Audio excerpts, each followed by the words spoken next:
Hi, this is Jeff White with Life and Living Now. And I wanted to talk a little bit today on developing your witness of your awareness, witness consciousness. And as part of this journey towards self-realization that I invite you to go on, developing this witness of your awareness, this witness consciousness, is part of a profound journey that towards understanding and experience the true essence of who you are, of who you're being. So this process involves cultivating a state of consciousness, where you can witness, you can observe your thoughts without judgments. You're going to witness your thoughts, your emotions, your experiences, and you're not going to be, without becoming entangled in them, without becoming attached, is the word we often hear. So by nurturing this witness, this observer within you, so you gain greater clarity, you gain greater peace, you gain greater understanding and a deeper connection with who you really are, with your true self. And so the witness of your awareness, also known, as I mentioned, as witness consciousness, is that part of you that observes your experiences, well, without judgment. And that without judgment is very, very important. So I need to adjust my notes here just a little bit. Being able to observe without judgment is very difficult, but that is the witness consciousness, where you can go through your day and you can see the experiences, you can experience the experiences, but you're working on not becoming attached to them. All right. It's the silent observer that it perceives your thoughts, your feelings, your actions, and without getting caught up in them. This state of awareness. So it allows you to detach from the constant chatter of the mind, the turbulence of the emotions, and creates a space for inner peace and for clarity. So the witness consciousness, it's an intrinsic aspect of your very being. It is actually who we are. We are consciousness. Before consciousness, there is awareness.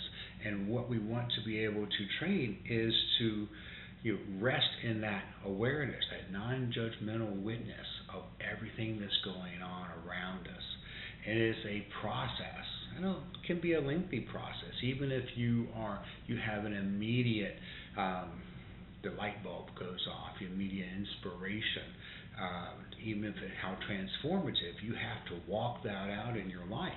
And it's very easy, the way that we are created, to get attached to things, to get attached to our thought processes. And often we do that just because of our automatic thoughts that we're constantly thinking. And our thoughts build, our brains are designed to employ associative, adaptations to thoughts. We want to be able to, we think a thought, and then that produces another thought, We have an experience, and then those thoughts that we have associated with experiences like that begin to come in, and that's how we frame our perspective on life. It's filled, obviously, with a lot of biases, and it's built in because the brain is designed to look for patterns, and it makes the processing easier. We simply want to utilize that, but we want to take a step back and understand that we're controlling this process, even though at first it doesn't seem like it. But we are controlling that process, and how you do that is by relaxing the mind and tapping into this witness that you are, and developing that witness consciousness, that awareness. And it's this, when you begin to tap into it, you realize there's this unchanging presence that remains constant. Even as the thoughts, the emotions, and external circumstances fluctuate, there is this essence in you that does not change. And that is your original self. That's your original face. That's where you want to live your life from. And it's where we're getting to, so we have to get rid of all the clutter that's in our minds and in our attachments to those thoughts.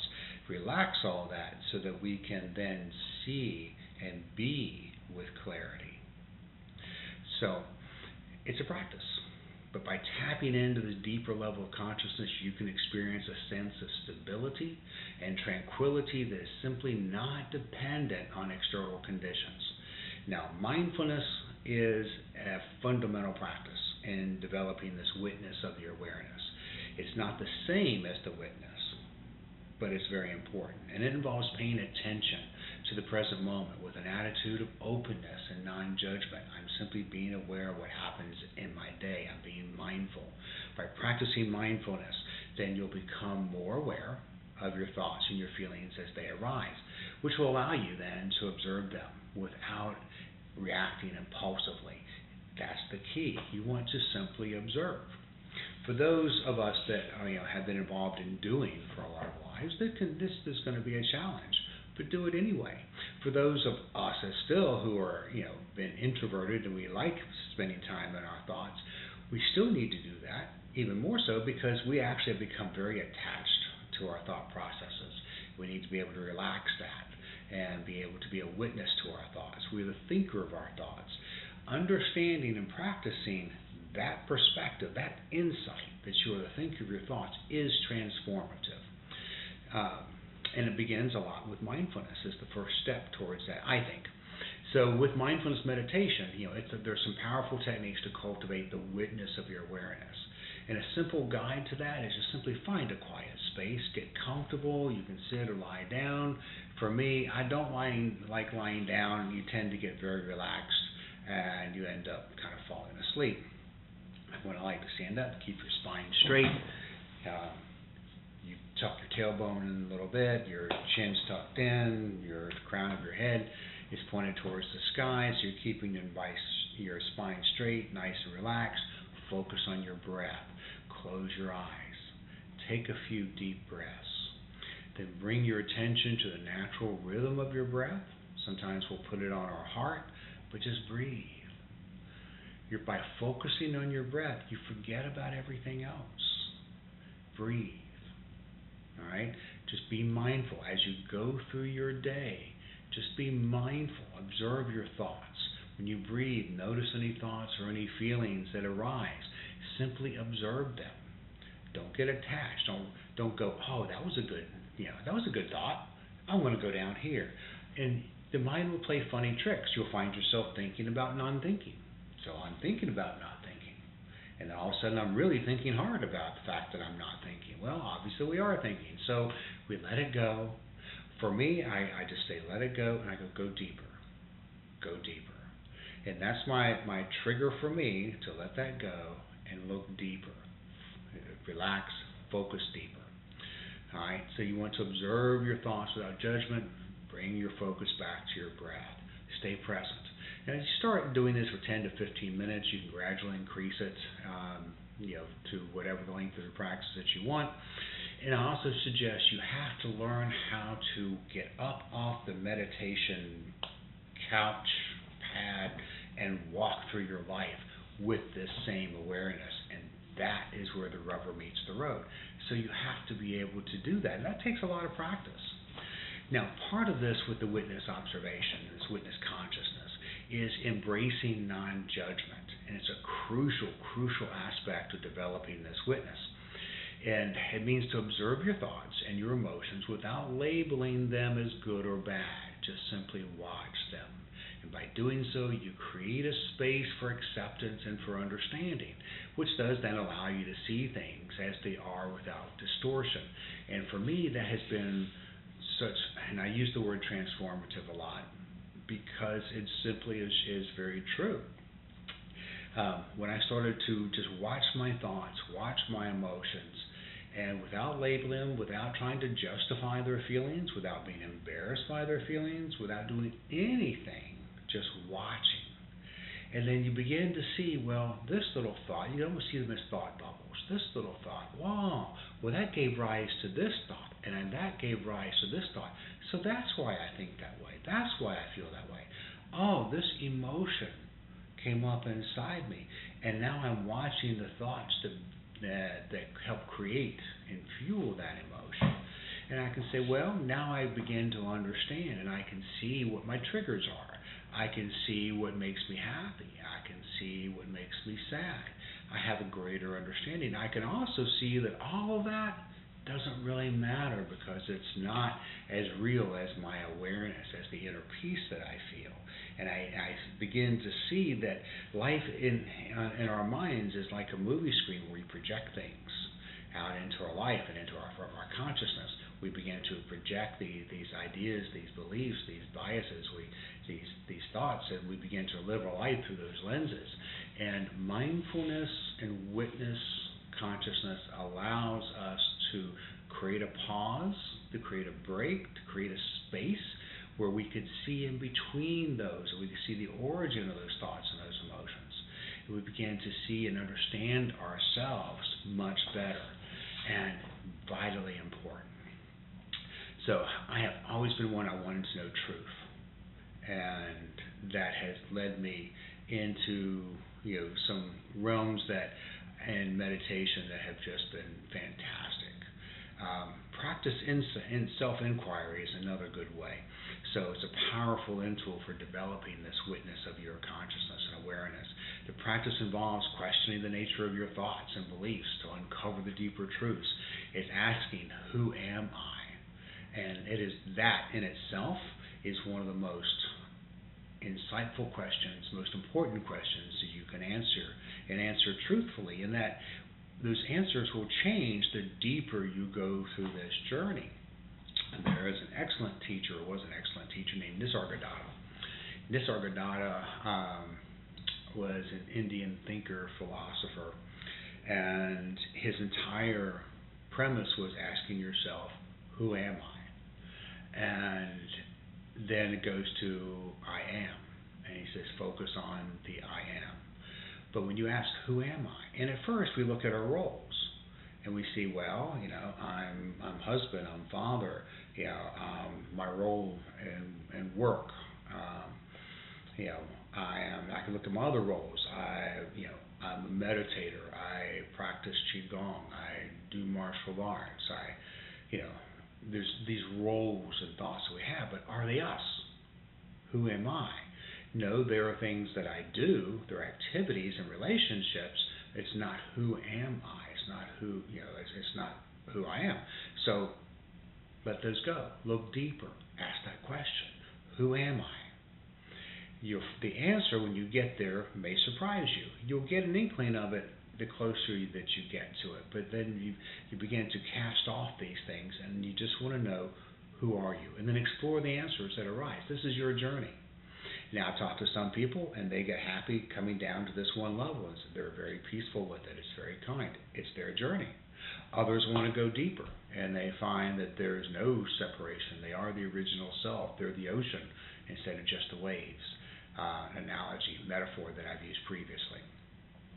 So when you're looking at, say, steps for doing self-inquiry, it's easy. It's easy to find the space to do it. Just find a calm place or a place that serves you. I love coffee houses, and so I have written and read in coffee houses since they have been around, in my awareness anyway.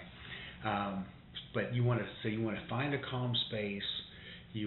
I like getting out a journal. You want to set an intention.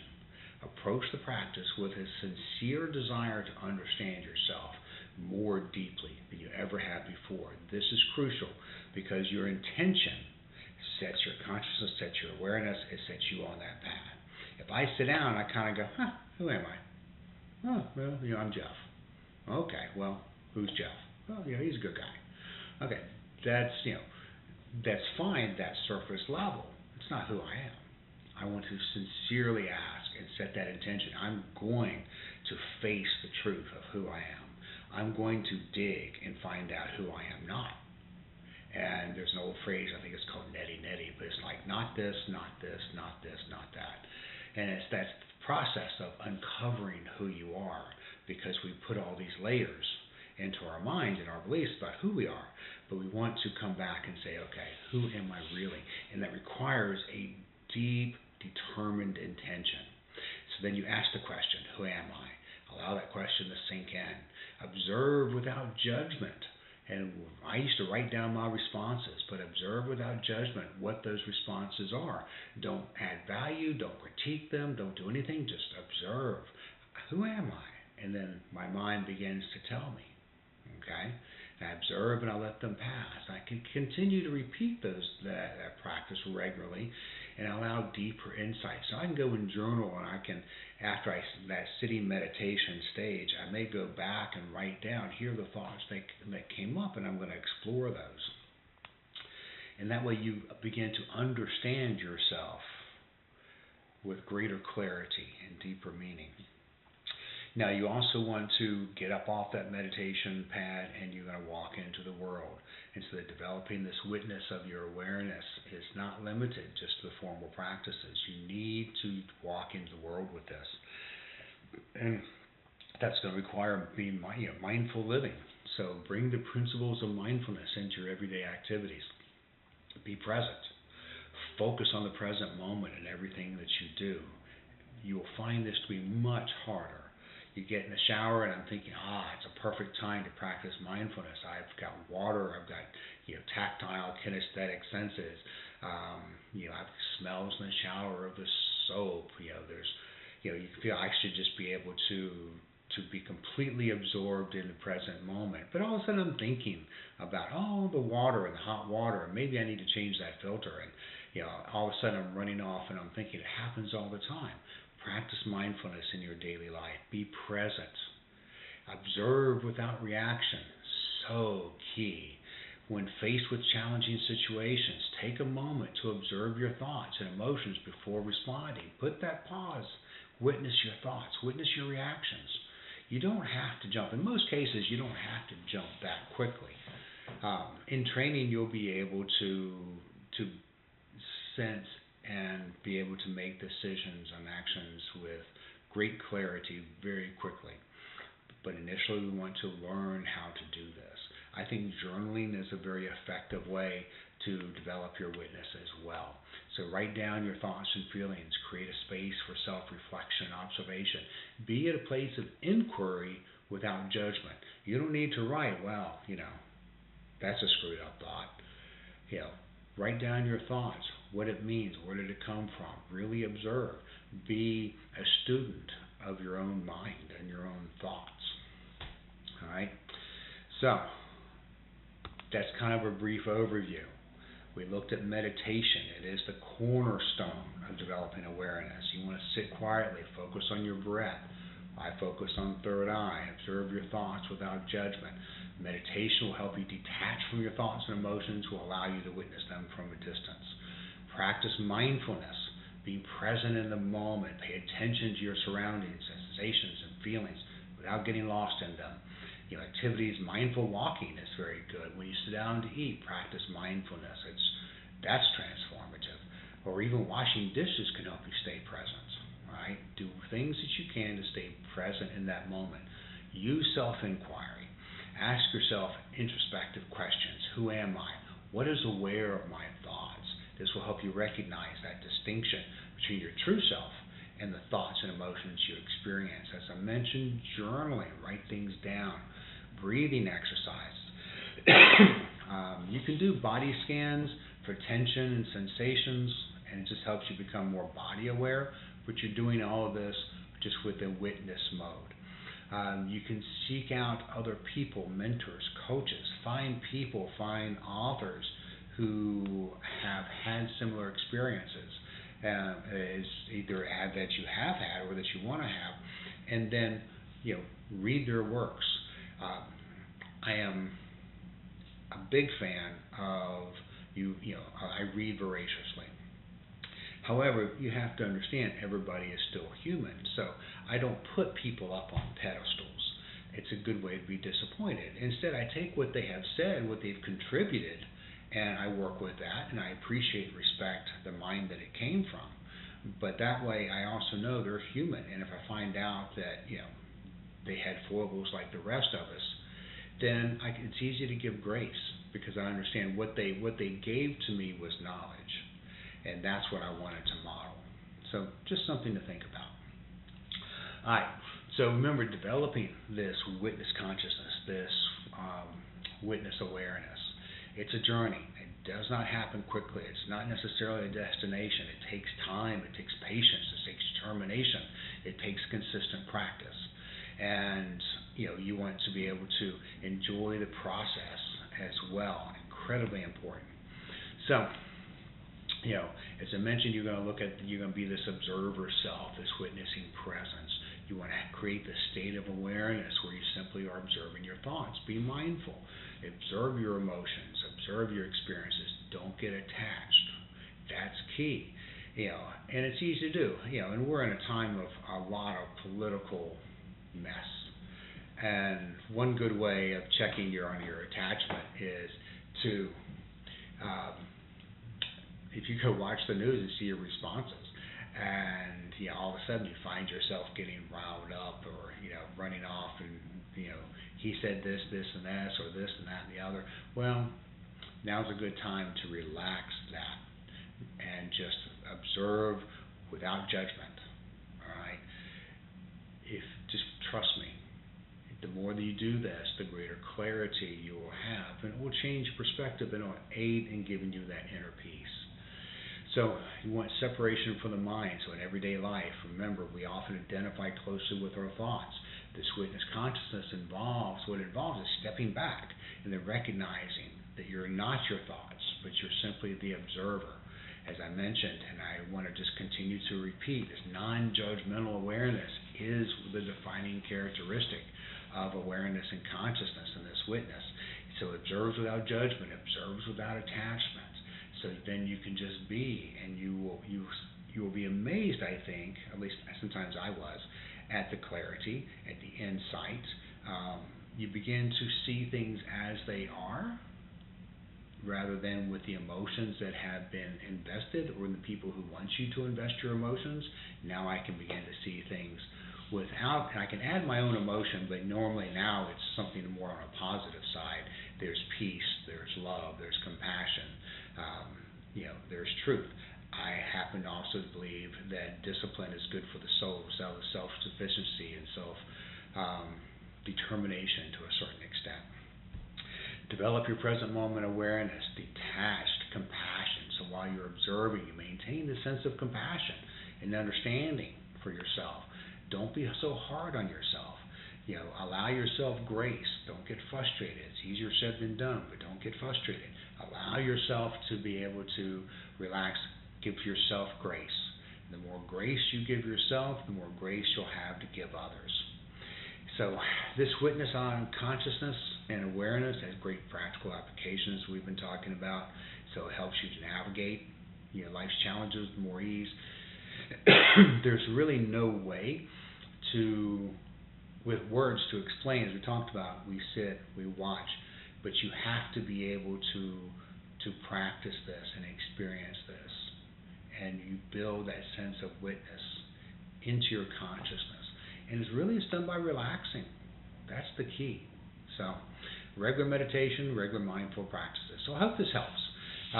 It is one of those things where obviously there's a spiritual aspect. It is often will lead to a deeper spiritual practice, a deeper sense of connecting with that which we are all part of, with our true self. So it gives it that sense of connection. So all of this leads to a greater sense of peace, a greater sense of clarity, and you're not being tossed about by your emotions or the events that happen. So it's very important. So learn to be the witness in your own life. Learn to be the witness in your own mind. And I hope you find this helpful. I'd love to hear from good stories from you. You can check in with lifeandlivingnow@gmail.com. I'm Jeff White. You can also join us on Saturday mornings at 9 on Central Time. We do a Qigong class. It's free for anybody. I just offer these as a way of giving back. So have a great day and enjoy.